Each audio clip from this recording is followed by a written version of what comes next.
प्रभु तेरी वाणी जीवन की रोटी, नैनों की ज्योति अंधेरा मिटाती।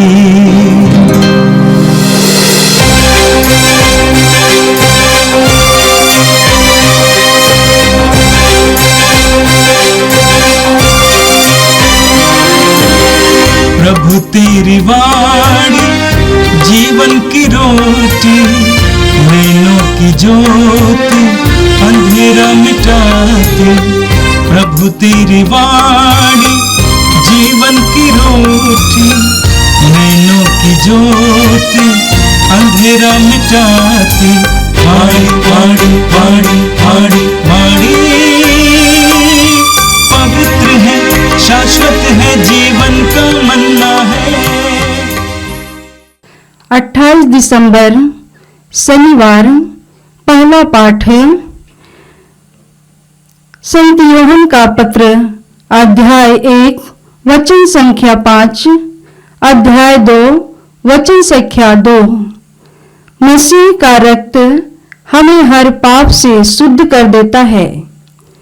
हमने जो संदेश यीशु मसीह से सुना है और तुमको भी सुनाते हैं, वह यह है, ईश्वर ज्योति है और उसमें कोई भी अंधकार नहीं, किंतु अंधकार में चल रहे हैं जो हम झूठ बोलते हैं और सत्य के अनुसार आचरण नहीं करते। तो हम एक दूसरे के जीवन के सहभागी हैं और उसके पुत्र यीशु का रक्त हमें हर पाप से शुद्ध कर देता है। यदि हम कहते हैं कि हम निष्पाप हैं, तो हम अपने को धोखा देते हैं और हमें सत्य नहीं है। यदि हम अपने पाप स्वीकार करते हैं, तो वह हमारे पाप क्षमा करेगा और हमें हर अपराध से शुद्ध करेगा, क्योंकि वह विश्वसनीय तथा सत्य प्रतिज्ञ है। यदि हम कहते हैं कि हमने पाप नहीं किया है, तो वह उसे झूठा सिद्ध करते हैं और उसकी सच्चाई हम में नहीं है। बच्चों, मैं तुम लोगों को यह इसलिए लिख रहा हूं कि तुम पाप न करो, किंतु यदि कोई पाप करे तो पिता के पास हमारे एक सहायक विद्यमान है, अर्थात धर्मात्मा यीशु मसीह।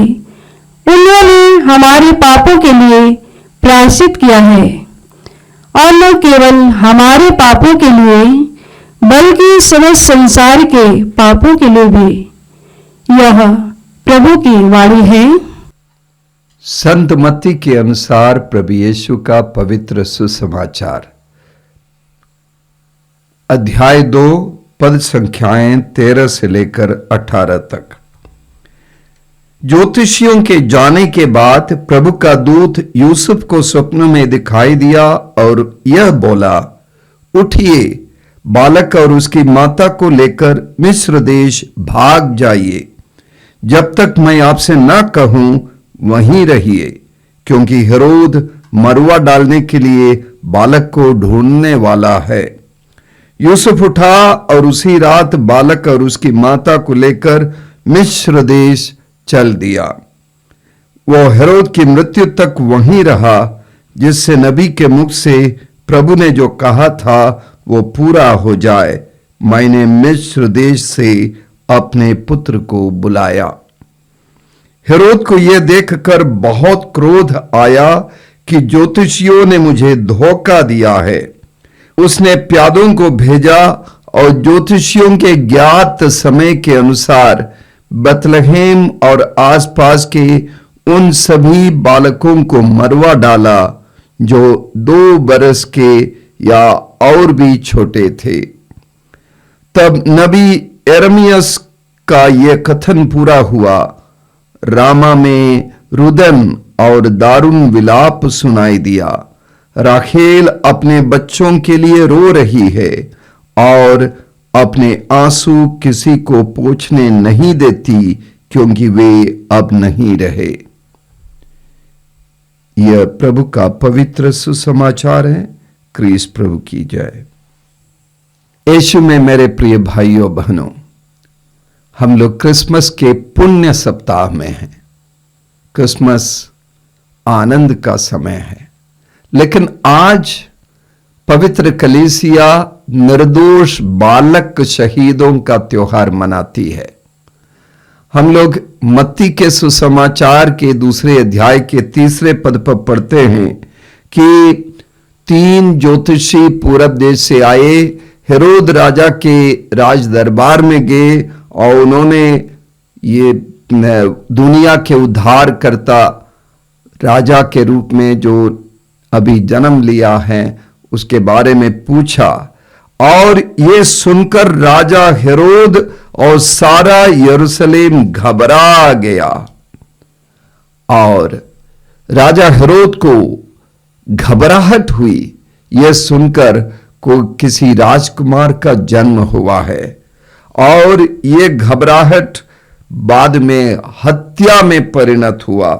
मत्ती के सुसमाचार के 2 अध्याय के 16वें पद पर हमने सुना, हेरोद को यह देखकर बहुत क्रोध आया कि ज्योतिषियों ने मुझे धोखा दिया है, क्योंकि जिस तरह स्वर्गदूत ने ज्योतिषियों को दर्शन देकर निर्देश दिया कि हेरोद के पास वापस ना जाए, दूसरे रास्ते से जाएं, और उस आदेश के अनुसार ज्योतिषी दूसरे रास्ते से चल गए।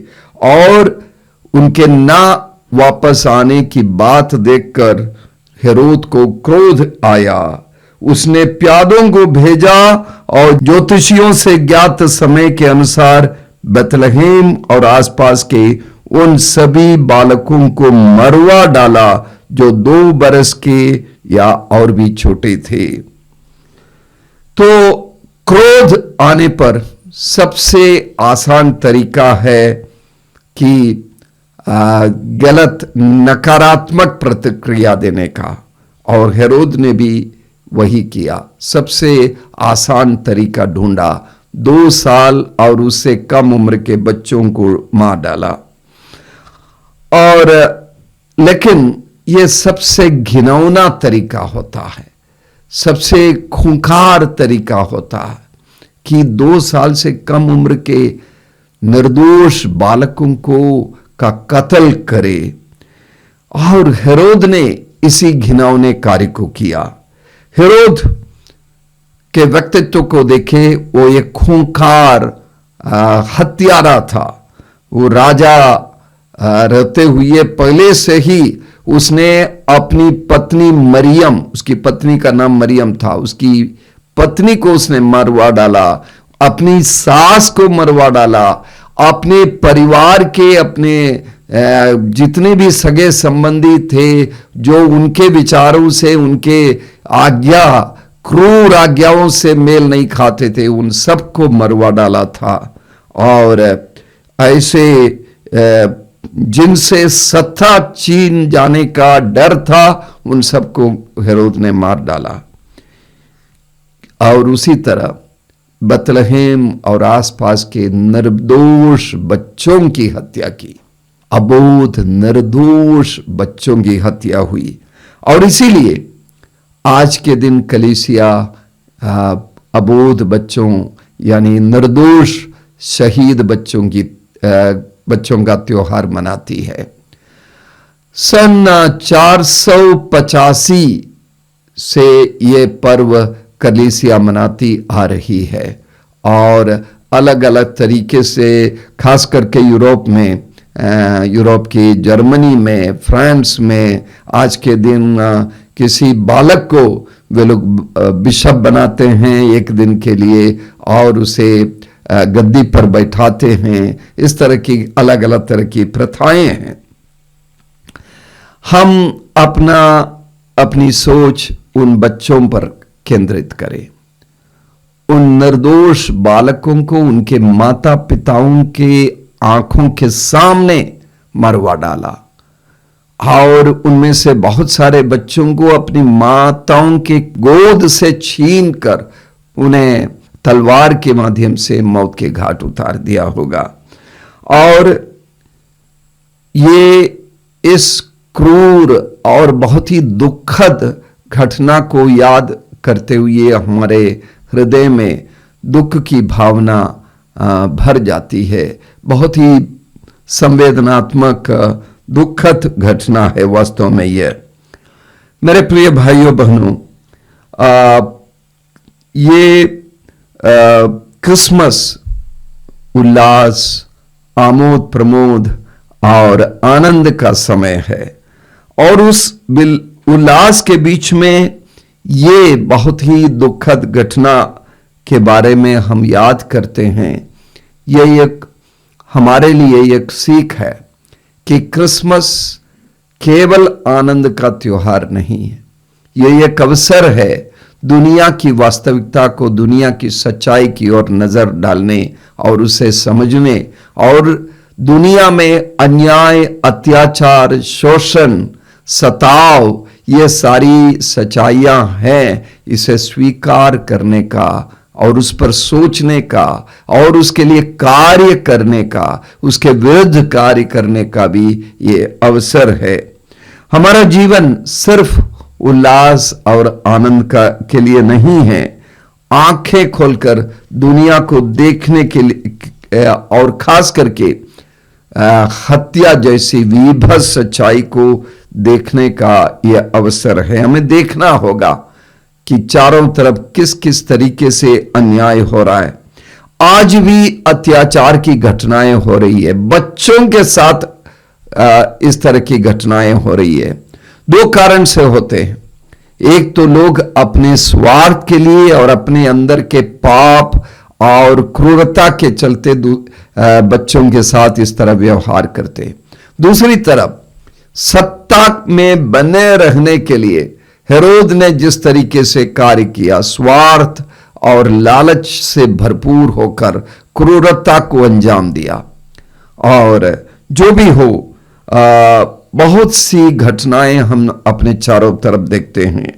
बच्चे, बहुत सारे बच्चे आज इस दुनिया में हैं जो अपनी माताओं के कोख में ही मारे जाते हैं। और गर्भपात बहुत ही घिनौना पाप है और ये अपराध सबसे ज्यादा मात्रा में हो रहा है। युद्ध के कारण बहुत सारे बच्चे मारे जाते हैं। फिर पिछले दिनों अभी भी फिलिस्तीन पर हमला हो रहा है, वहां फिलिस्तीन देश में 20,000 बच्चों का कत्ल हुआ है पिछले दिनों, पिछले महीनों में जो युद्ध हुआ है। और इसी तरह जहां कहीं युद्ध होता है वहां बच्चे ही युद्ध के टारगेट में आते हैं, सबसे पहले मरने वाले बच्चे होते हैं। और कभी कभी युद्ध की विभीषिका इतनी विभत्स होती है कि बच्चों के अस्पताल पर मिसाइल डाला जाता है और बच्चों के स्कूल पर आक्रमण होता है, क्योंकि बच्चे बहुत ही नाजुक होते हैं और उनकी हत्या की जाती है। और जो बच्चे अपने घर के छोटे शिशुओं की देखभाल के लिए घर में ही रखे जाते हैं और उन्हें स्कूल जाने नहीं दिया जाता है और खेलने नहीं दिया जाता है, क्योंकि बहुत छोटे शिशुओं को की देखभाल उन्हें करना होता है, क्योंकि उनके माता पिता गरीब है, वे काम पर जाते हैं, दिहाड़ी मजदूर हैं, तो ये काम बच्चों का ही होता है और उनके साथ भी एक तरह का शोषण और अत्याचार होता है। वे ऐसे बहुत सारे बच्चे हैं जो अपने ही घर में कैद हैं, क्योंकि वो बाल श्रम कर रहे हैं, घर का ही के ही कामों में हाथ बटा रहे हैं। बहुत सारे बच्चे जो घर से गायब हो गए हैं या वे लोग किशोर गृहों में, किशोर सुधार गृहों में बंद है, कैद है, और वे भी बचपन के आनंद से वंचित रह जाते हैं। इन सब के साथ अन्याय, अत्याचार, सताव, शोषण होता है। इसलिए नहीं कि उन्होंने कोई अपराध किया, बल्कि इसलिए कि वे बच्चे हैं। जिस तरह बतलहम के बच्चों का कत्ल हुआ, बतलहम के उन निर्दोष शहीद बच्चे मारे गए, और हम उन्हें निर्दोष इसीलिए कहते हैं क्योंकि वे उम्र में बहुत कम उम्र के थे, निर्दोष थे ही। और दूसरी बात कि जो अपराध उन्होंने नहीं किया उसके लिए उनको दंड भोगना पड़ा, मृत्यु का दंड भोगना पड़ा। उन्होंने कोई अपराध नहीं किया और उन्होंने यीशु के लिए अपनी जान दे दी थी। आज हमें इन बच्चों के लिए मध्यस्थ प्रार्थना करने की जरूरत है। हम जो कोई अत्याचार सहते हैं, चाहे वो युद्ध भूमि में मारे गए बच्चे हो, या किशोर सुधार गृह में हो, या बाल श्रम कर रहे हो, जिनके साथ जो शरणार्थी शिविरों में हैं, जिनके साथ सेठ साहूकार लोग बाल श्रम करवा कर अन्याय करते, इन सब के लिए प्रार्थना करने की जरूरत है और बच्चों की मदद करने की जरूरत है। मैं कुछ तरीके बताना चाहता हूं जिसके माध्यम से हम बच्चों के लिए मदद कर सके और आज के इस त्योहार को सार्थक बना सके। किसी गरीब बच्चे को पढ़ाने का समय निकाले। यदि आप विश्वासी हैं और प्रभु यीशु के शिष्यत्व को आपने स्वीकार किया है, आपका फर्ज बनता है कि गरीब बच्चों की मदद करें और किसी आपके पड़ोस के या किसी गरीब विद्यालय के बच्चों के साथ कुछ समय बिताएं, उन्हें पढ़ाने का समय दें। और जो बच्चों की मां बनने वाली है, किसी गरीब गर्भवती महिला को सहयोग दे सकते हैं, पौष्टिक भोजन के लिए उनकी व्यवस्था कर सकते हैं और मनोवैज्ञानिक सहयोग दे सकते हैं, आर्थिक सहयोग दे सकते हैं। तीसरा है किसी विधवा महिला जो मां है लेकिन बच्चे के पिता नहीं है, गुजर गए हैं या अन्य कारणों से परिवार में नहीं है, उस महिला की मदद करे, ऐसे बच्चों की मदद करे, उनके लालन पोषण के लिए उस सिंगल मदर जिसे हम कहते हैं उनकी मदद करे। और आपके पल्ले या आपके आसपास के बच्चों को ईश्वरीय प्रेम के बारे में बताने के लिए कुछ समय निकाले। ईश्वर प्रेम करता है और ईश्वर ऐसे अबोध बच्चों से प्रेम करता है जो बचपन से वंचित किए जाते हैं। ऐसी इस सच्चाई को बच्चों को बताने की जरूरत है। पांचवा, किसी गरीब बच्चे की पढ़ाई का खर्च आप उठा सकते हैं और उनकी मदद कर सकते हैं। छठवां यह है कि बच्चों की देखभाल करने वाली बहुत सी अच्छी संस्थाएं हैं जो गरीब बच्चों की देखभाल करते हैं और सड़क से बच्चों को उठाकर अपने यहाँ शरण देते हैं। उन संस्थाओं को मदद सहयोग दे सकते हैं। और जो बच्चों के आप अपने घर के बच्चों का जन्मदिन वगैरह इन संस्थाओं में जाकर वहां के बच्चों के साथ सेलिब्रेट कर सकते हैं, मना सकते हैं। मार्कुस के सुसमाचार के 9वें अध्याय के 37वें पद पर हम पढ़ते हैं, यीशु कहते हैं, जो मेरे नाम पर इन बालकों में किसी एक का भी स्वागत करता है वो मेरा स्वागत करता है, और जो मेरा स्वागत करता है वो मेरा नहीं बल्कि उसका स्वागत करता है जिसने मुझे भेजा है।